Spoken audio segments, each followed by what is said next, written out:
Kuki militant group ama oiriba United Kuki Nation Army UKNN Thadau inpi Manipur amadi Thadau leader singda threat Thadouna aki akhang piba asi akan mongdai condemn tawi haina Thadau Student Association gi spokesperson Vicky Thadouna khuyet Piduna Thadorakpa Cherol Amana Phongdorakli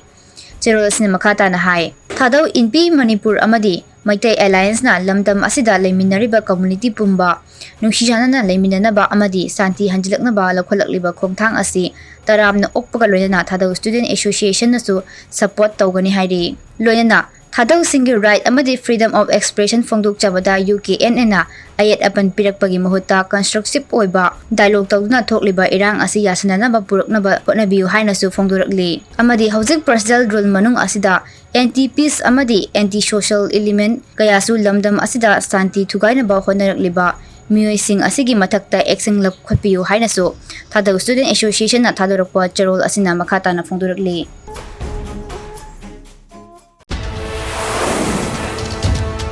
State level Open 9-man aside football tournament 2025 no outcome league pangthok lagani langmaidong mamang laikai citizen club na sinjaduna mangarak suba state level Open 9-man aside football tournament 2025 no outcome league asida winner gi oina rupees 80,000 with trophy runners up 50,000 with trophy best player 3,000 best scorer 3,000 best goalkeeper 3,000 best defender 3,000 best discipline team 3,000 mathang sina mana mathum kaya thamjari tournament asige last date of submission chotliba tha asige 13 ta loyana manager meeting date asina chotliba tha asige kunda pangthok chagani